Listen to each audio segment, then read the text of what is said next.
उसको foreign DNA को recognise करके कट करने का काम करता है। तो जो भी बैक्टीरिया, जैसे इकोलाई है, तो इकोलाई एक रेस्ट्रिक्शन एंजाइम बनाता है जिसको हम लोग बोलते हैं इको R1।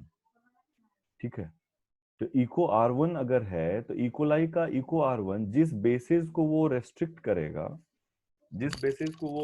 करेगा, फॉरेन डीएनए में, वो अपने होस्ट में उन बेसिस को मिथाइलेट कर देगा। यस और नो? Yes sir. यानी इकोलाई इको R1 जहां जहां भी डीएनए को रिकॉग्नाइज करता है वहां पर मिथाइलेट कर देगा अपने होस्ट को, जबकि कोई भी फॉरेन डीएनए की एंट्री पे वो बेसिस मिथाइलेटेड नहीं होंगे जो इकोलाई के अलावा कोई दूसरा बैक्टीरिया का अगर डीएनए है तो। यस और नो? Yes sir. तो वो इजीली इसको पहचानेगा कि चूंकि अपना जो पैलिंड्रोमिक सीक्वेंसेस है वो वहां से उसको रिकॉग्नाइज नहीं कर पा रहा है, इसलिए रिकॉग्नाइज कर पा रहा है लेकिन वो मिथाइलेट नहीं है, इसीलिए क्या हुआ? नहीं, मिथाइलेट नहीं कर पा रहा है, मिथाइलेटेड नहीं है, इसलिए वो पर्टिकुलर पैलिंड्रोमिक सीक्वेंसेस से उसको कट कर देता है। तो हम लोग आज इसी चीजों को पढ़ेंगे कि किस तरीके से रेस्ट्रिक्शन मॉडिफिकेशन सिस्टम किसी पर्टिकुलर बैक्टीरिया या इसको मिथाइलेट करके और उसको या तो अपने होस्ट को मिथाइलेट करके प्रोटेक्ट करने का काम करता है या फिर दूसरे फॉरेन डीएनए को कट करने का काम करता है। So at least 4 different kinds of restriction modification systems are known, that is type 1, type 2, type 3 and type 2S। तो 4 अलग अलग तरह के रेस्ट्रिक्शन मॉडिफिकेशन का सिस्टम है जो आप में पाए जाते हैं, और ये कंप्लीटली डिपेंड करता है कि बैक्टीरिया का रिकॉग्निशन कहाँ से है और कटिंग कहाँ से है।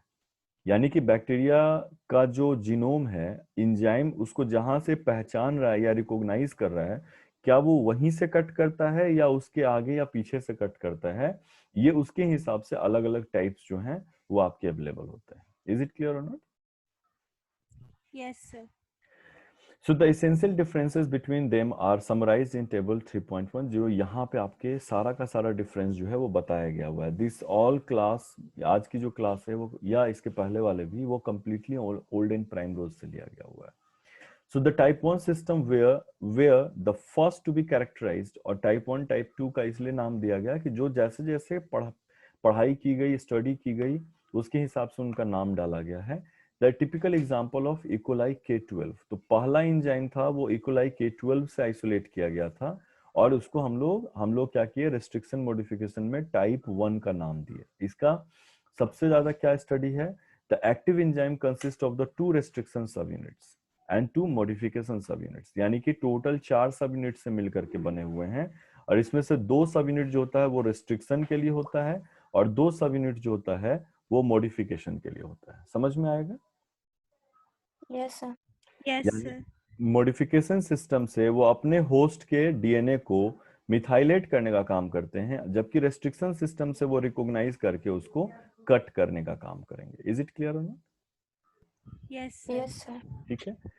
सो अलग अलग तरह के एक समरी के तौर पे देखें कि टाइप 1, टाइप 2, टाइप 3 और टाइप 2S में अलग अलग तरह के एंजाइम्स का क्या काम है।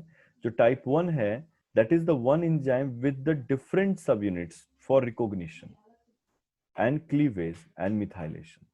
यानी टाइप 1 में क्या होता है कि हर सब यूनिट अलग अलग होता है जो रिकॉग्निशन करके या तो क्लीव करेगा, रेस्ट्रिक्शन करने का काम करेगा, या मिथाइलेशन करने का काम करेगा। यानी पहला एंजाइम 4 सब यूनिट, और हर सब यूनिट का अलग काम है। 2 जो है वो रेस्ट्रिक्शन करने का और 2 जो है मॉडिफिकेशन करने का काम करते हैं। सबसे इंपॉर्टेंट चीज है यहाँ पे, recognises and methylates a single sequence but cleaves the DNA up to 1000 base pair away. यानी कि अगर हम इस रेड लाइन को बैक्टीरिया का डीएनए डिक्लेयर करते हैं तो ये क्या करेगा कि recognise and methylates a single sequence. ठीक है, पहचान करके मिथाइलेशन का काम यहां से यहां तक का किया जा रहा है। लेकिन अगर ये किसी फॉरेन डीएनए को कट करते हैं तो जिस सीक्वेंस को ये रिकॉग्नाइज करते हैं उससे लगभग लगभग 1000 बेस पेयर आगे या फिर पीछे से वो डीएनए को कट करेंगे। इज इट गुड और बैड? ये अच्छा एंजाइम है या नहीं, किसी काम का नहीं है, क्योंकि जहां रिकॉग्निशन हो रहा है उससे 1000 आगे या पीछे कट करने का काम करेगा। ये अच्छा है या बुरा होगा? बुरा। क्योंकि हमको वो बुरा। एंजाइम चाहिए जो जहां से रिकॉग्नाइज करे वहीं से उसको कट भी करे। इज इट और not? Yes sir. So two Yes, different types of enzyme which both recognize the same target sequences. तो दो अलग अलग तरह के enzyme जो same target sequence को recognize करने का काम कर रहे हैं, type 2 में आते हैं कि two different types of enzymes both recognize the same target sequences which is symmetrical, and two enzymes either cleave or modify the recognition of the recognized sequences. तो ये क्या करते हैं कि टाइप 2 जो होते हैं वो दो अलग अलग तरह के एंजाइम से अगेन मिलके बने होते हैं, सब यूनिट नहीं, एंजाइम से मिलके बने होते हैं। एक पार्ट जो है एंजाइम का वो रेस्ट्रिक्शन करने का काम करता है और दूसरा पार्ट जो होता है वो मॉडिफिकेशन करने का काम करता है। Is it clear not? Yes, sir. और दोनों के दोनों रेस्ट्रिक्शन और मॉडिफिकेशन दोनों के दोनों सेम सीक्वेंस को रिकॉग्नाइज करते हैं, सेम सीक्वेंस को रिकॉग्नाइज करते हैं जो कि सिमेट्रिकल होता है। सिमेट्रिकल मतलब 5 प्राइम से 3 प्राइम डायरेक्शन में बिल्कुल सेम सीक्वेंस होंगे।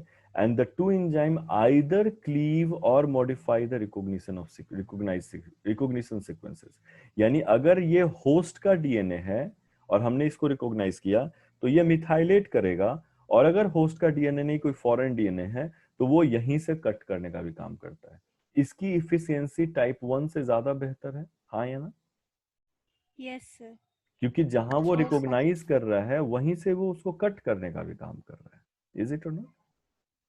Yes, sir.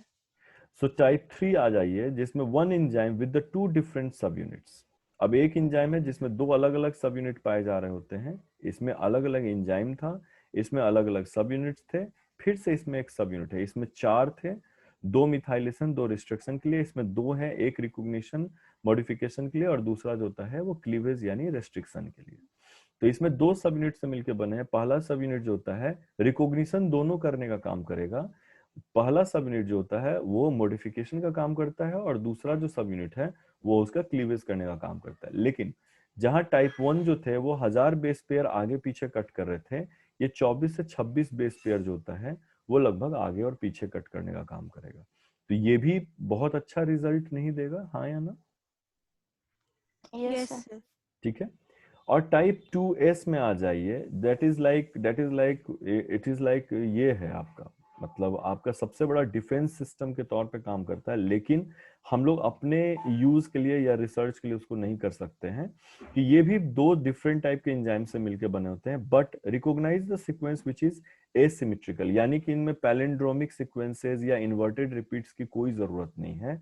ये किसी भी रैंडम सीक्वेंस को रिकॉग्नाइज कर सकते हैं जो मॉडिफाइड नहीं है या मॉडिफिकेशन या मिथाइलेटेड नहीं है।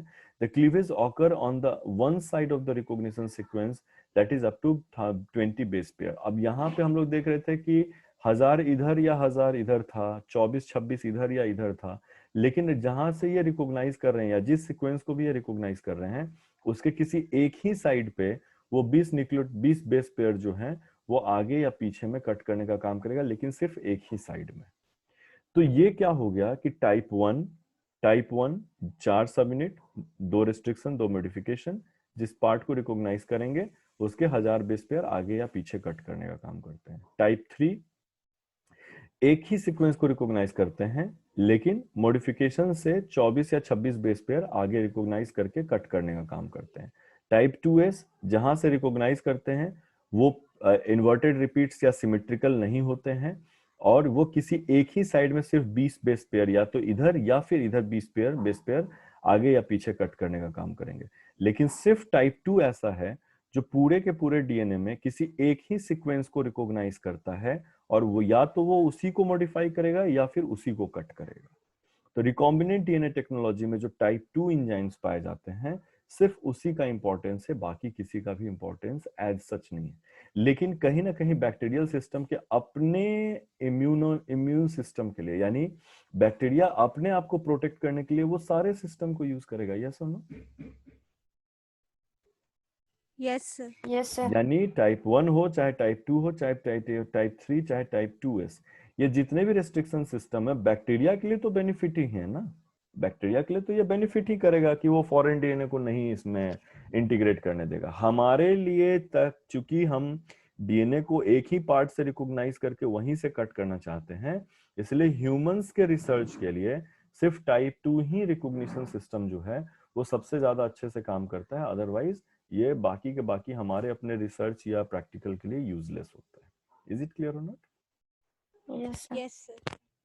ठीक है, अब इसमें क्या है कि दीज सब यूनिट्स आर लाइक, इसमें टाइप 1 के बारे में बताया हुआ है कि जो भी सब यूनिट्स हैं जो आपके रेस्ट्रिक्शन मॉडिफिकेशंस के लिए हैं, दीज सब units are product of different genes, जिसमें HSD-R, HSD-M, HSD-S, HSD-S, ये सारे के सारे जीन्स का नाम बताया गया कि यानी वो बैक्टीरिया जिसमें टाइप 1 रेस्ट्रिक्शन सिस्टम बनता है, उसमें इन जीन्स से मिलकर के आपके वो प्रोडक्ट बनते हैं जो आपके type 1 type of restriction enzyme का बनाने का काम कर रहे हैं। क्या नाम है इसका, for your graduation point of view ये इतना ज्यादा डिटेल में जाने की जरूरत नहीं है, लेकिन अगर आप लिटरली रिकॉम्बिनेंट डीएनए टेक्नोलॉजी पढ़ना चाहते हैं और आगे में इसमें करियर कुछ बनाना चाहते हैं या देखना चाहते हैं, तो जरूर से इन सारी चीजों को पढ़ो। ठीक है, Yes, sir. तो जो भी मॉडिफिकेशन के लिए मिथाइलेशन की जरूरत है या डीएनए को कट करने की जरूरत है, उन दोनों ही प्रोसेस में एटीपी का रिक्वायरमेंट होता है। और इसमें जो ये जो एटीपी है, इसके साथ साथ में S adenosyl methionine as a cofactor. S adenosyl methionine की क्या जरूरत है? यही मिथाइल ग्रुप को ट्रांसफर करने का काम करेगा। यानी जिस न्यूक्लियोटाइड पे मिथाइल ग्रुप को ट्रांसफर करना है, एस एडिनोसाइल मिथ्योनिन से मिथाइल ग्रुप को लिया जाता है और एटीपी को ब्रेक करके जो इससे एनर्जी निकलती है डेल्टा जी के फॉर्म में, उसको यूज करके और डीएनए में मिथाइल ग्रुप को ऐड करने का काम करे। आपसे अगर पूछा जाए कि मिथाइलेशन का प्रोसेस या रेस्ट्रिक्शन का प्रोसेस, दोनों ही के दोनों में क्या ये एनर्जेटिक्स के पॉइंट ऑफ व्यू से पॉजिटिव है या निगेटिव है, तो आप क्या बताइएगा? Positive. तनु, पॉजिटिव होगा क्योंकि आप इसको एनर्जी दे रहे होते हो। Yes, sir. ठीक है, और आपसे ये पूछा जाएगा कि विच ऑफ द सोर्स, क्योंकि हमको याद है कि किसी एक एग्जाम में ये चीज पूछा गया था, मिथाइलेशन के लिए मिथाइल ग्रुप कहां से आता है। तो रेस्ट्रिक्शन मॉडिफिकेशन में जो मिथाइलेशन का काम किया जा रहा है, वो एस एडिनोसाइल मिथ्योनिन जो है वो आपके मिथाइल ग्रुप को ट्रांसफर करने का काम कर रहे होते हैं। Is it clear? Yes, sir. ठीक है, the recognition sequence are quite long and with no recognizable feature such as the symmetry। तो टाइप 1 क्या अभी तक ये सारा चल रहा है, टाइप 1 का अभी तक चल रहा है कि जो भी रिकॉग्निशन सीक्वेंसेस होते हैं वो बहुत लंबे होते हैं, और बिकॉज ये बहुत ज्यादा लंबे हैं तो कोई भी सिमेट्री इसमें नहीं पाई जाती है, यानी पैलिंड्रोमिक या इन्वर्टेड रिपीट्स टाइप का कोई भी चीज यहाँ पे नहीं पाया जा रहा होता है। तो टाइप 1 में क्या पता चला कि एक रिकॉग्निशन मॉडिफिकेशन सिस्टम है जिसमें ये जीन्स जो होते हैं वो टाइप 1 के एंजाइम्स को प्रोड्यूस करते हैं, साथ ही साथ में जो भी रिएक्शन होता है उसमें एटीपी का रिक्वायरमेंट होता है, और मॉडिफिकेशन के लिए एस एडिनोसाइल मिथ्योनिन से मिथाइल ग्रुप को लिया जा रहा होता है। टाइप 1 जिस रिकॉग्निशन सीक्वेंस को या डीएनए के उस सीक्वेंस को जहां से वो रिकॉग्नाइज करते हैं वो काफी लंबे होते हैं और उनमें किसी भी तरह की कोई सिमेट्री नहीं पाई जा रही होती है। यानी अगर आपसे ये पूछा जाए कि what is the palindromic sequences on DNA which is recognised by your type 1, तो आपको जवाब देना है कि टाइप 1 रेस्ट्रिक्शन एंजाइम के लिए कोई भी पैलिंड्रोमिक सीक्वेंसेस नहीं होते हैं। नहीं। बच्चा एक बात बताना ऑनेस्टली, मन लगता है या फिर मजबूरी में पढ़ रहे हो डर के मारे कि सर को क्या बोले क्या नहीं बोले? No, sir. मन लगता है. तनु और खुशी? Sir, मन लगता है. मन लगता है। चलो, now however because the methylation reaction is performed by the same enzyme, तो आपको ये है कि एंजाइम के ही अलग अलग सब यूनिट्स है ना चारों में, जिसमें रेस्ट्रिक्शन भी है मॉडिफिकेशन भी है।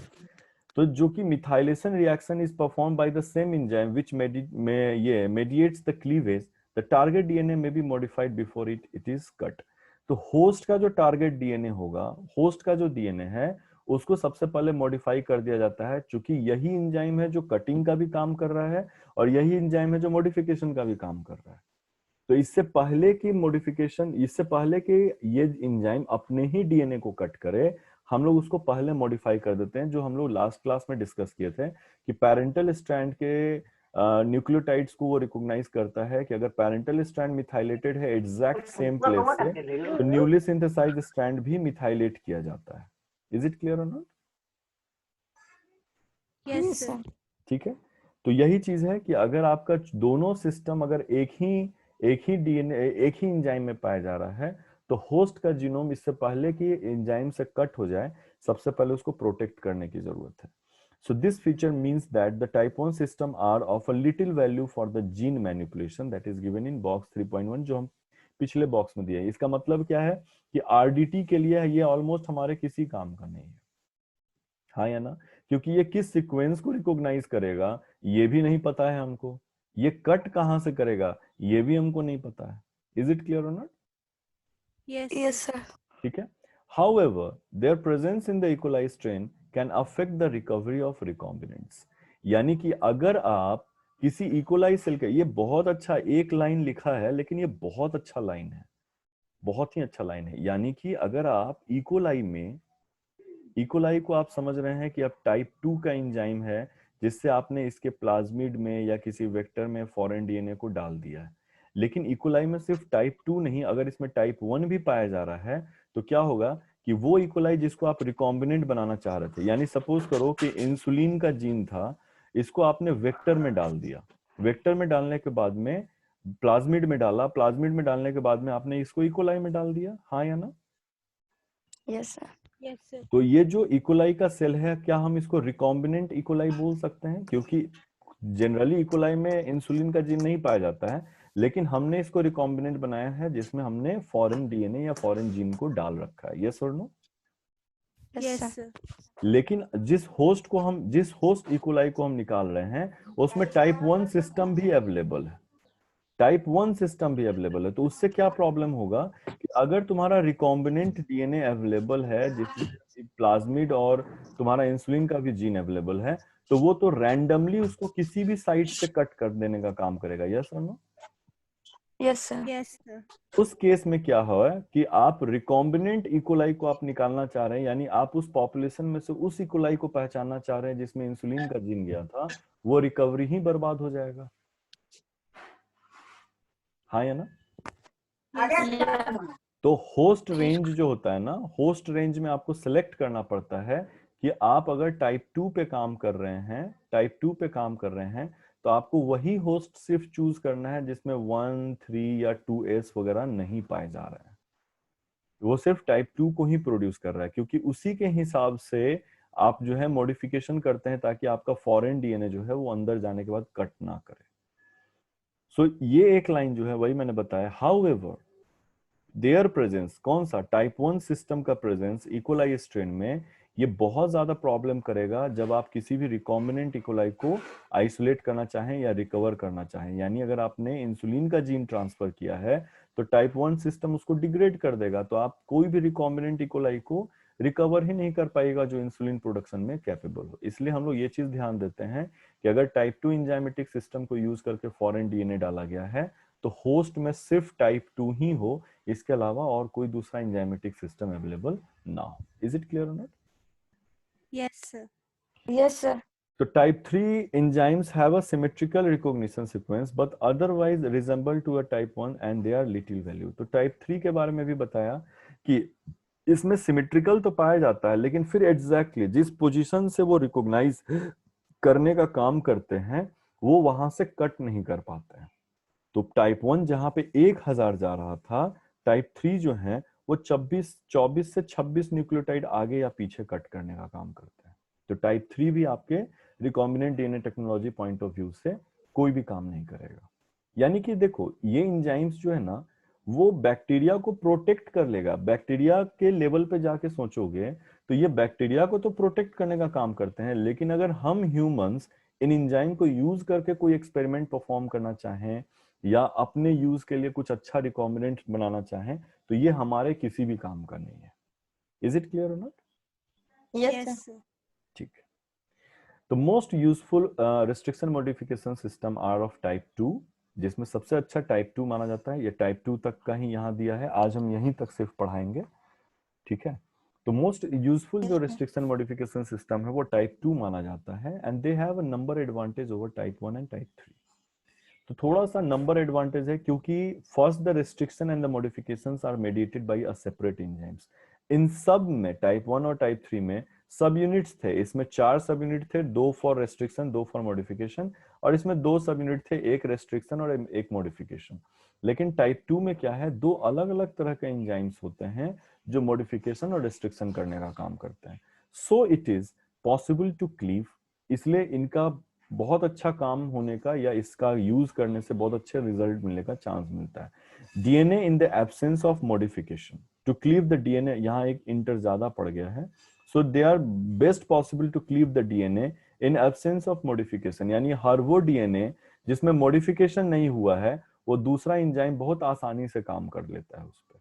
सो सेकेंडरी, एक तो पहला बात यह है एडवांटेज कि दोनों में अलग अलग तरह का एंजाइम पाया जाता है, एक कंप्लीटली मॉडिफिकेशन का काम करता है और दूसरा कंप्लीटली क्लीव करने का काम करता है। इसका सबसे बड़ा एडवांटेज यह है कि इसको किसी भी तरह का एटीपी या को फैक्टर की जरूरत नहीं पड़ रही होती है, किसी भी तरह के को फैक्टर या एटीपी का जरूरत नहीं पड़ा था, जो टाइप 1 में आपको मैंने बताया कि उसमें एटीपी और एस एडिनोसाइल मेथियोनिन की जरूरत पड़ रही है, जबकि रेस्ट्रिक्शन मॉडिफिकेशन में ये आपको मॉडिफिकेशन के लिए किसी भी को फैक्टर या एटीपी का रिक्वायरमेंट नहीं करता, यानी इसका एक्टिव साइट बहुत आसानी से अपने रिकॉग्निशन सीक्वेंसेस को मिथाइलेट कर सकता है without degrading any of the amino acids. S adenosyl methionine जो है वो एक एमिनो एसिड है, यस और नो? Yes, sir. ठीक है, और साथ ही साथ में ये एनर्जी डिपेंडेंट भी नहीं है। इसका मतलब क्या हो गया कि ये ऑटोनोमसली आपका काम करते रहेगा कि अपने होस्ट के डीएनए को रेप्लिकेशन के इमीडिएटली बाद इसका मॉडिफिकेशन कर देना है। इज इट और नॉट? Yes, sir. और इन सारे फैक्टर्स के अलावा, पहला तो ये कि अलग अलग एंजाइम, दूसरा तो ये कि इसमें कोई एस एडिनोसाइल मेथियोनिन या एटीपी की जरूरत नहीं है, इन सारे के बाद में सबसे इंपॉर्टेंट पार्ट ये आता है कि type 2 enzyme recognise a defined and usually symmetrical sequences and cut within it, यानी पूरे के पूरे डीएनए में किसी एक स्पेसिफिक सीक्वेंस को ही ये रिकॉग्नाइज करेगा, मॉडिफाई करेगा और कट करने का काम करता है। यानी कि अपना होस्ट है तो मॉडिफिकेशन करेगा CH3 ऐड करने का, और अगर फॉरेन डीएनए है तो वो इसी दूर के अंदर में कट करने का काम करेगा। इज इट क्लियर ना? Yes, sir. अब दो तरह के, हाँ, दो तरह के इंट्स प्रोड्यूस किए जाते हैं। Many of them also make a staggered break in the DNA and that is usefulness and this will be become apparent. ये बाद में हम लोग बताएंगे कि ज्यादातर क्या करते हैं, स्टैगर्ड या स्टिकी इंट को प्रोड्यूस करते हैं, जिससे एक कुछ ना कुछ ओवरहैंग न्यूक्लियोटाइड का मिल जाता है, यानी कि इसमें आप सिर्फ उसी डीएनए को ऐड कर सकते हैं जिसका बेस पेयर मिलता जुलता हो, या फिर सेम रेस्ट्रिक्शन एंजाइम से उसको कट किया गया। तो इसका एक और फायदा है कि अगर आपको रिकॉम्बिनेंट बनाना होता है तो ज्यादातर कोशिश ये की जाती है कि आप दोनों फॉरेन डीएनए और वेक्टर दोनों को सेम ही एंजाइम से कट कीजिए, ताकि जो ओवरहैंग प्रोड्यूस हुआ है वो एक दूसरे के कॉम्प्लीमेंट्री हो, जो हम लोग बाद में पढ़ेंगे। इज इट क्लियर ना? Yes, sir. Yes, sir. यहाँ पे लास्ट में बताया कि जबकि 2s सिस्टम जो है वो 2 से मिलता ही जुलता है और बहुत सिमिलर कोफैक्टर्स और मैक्रोमोलिकुलर स्ट्रक्चर है, बट लेकिन कहीं ना कहीं the fact that restriction occurs at a distance from the recognition site, it limits its usefulness, यानी 20 न्यूक्लियोटाइड किसी एक डायरेक्शन में आगे या पीछे कट करेगा, इसलिए 2s का यूज भी आपका घट जाता है। तो ये यहाँ तक हम लोगों ने type 1, type 2, type 3, type 2s के बारे में पढ़ा कि किस तरीके से ये जो रेस्ट्रिक्शन एंजाइम्स हैं वो आपके बैक्टीरिया के अंदर में मॉडिफिकेशन या रेस्ट्रिक्शन का काम कर रहे होते हैं। न सिर्फ इतना, बल्कि हम लोग किस तरीके से इसको यूज कर सकते हैं अपने, या कौन सा पार्ट है, जैसे 2 है तो उसको यूज करना 3 पॉसिबल जो ये हैं फैक्टर्स हैं जो इसको ज्यादा वैल्यूएबल बनाता है, और बाकी में क्या प्रॉब्लम आ रहा है जिसके चलते उसको as a restriction modification system के तौर पे यूज नहीं किया जा सकता।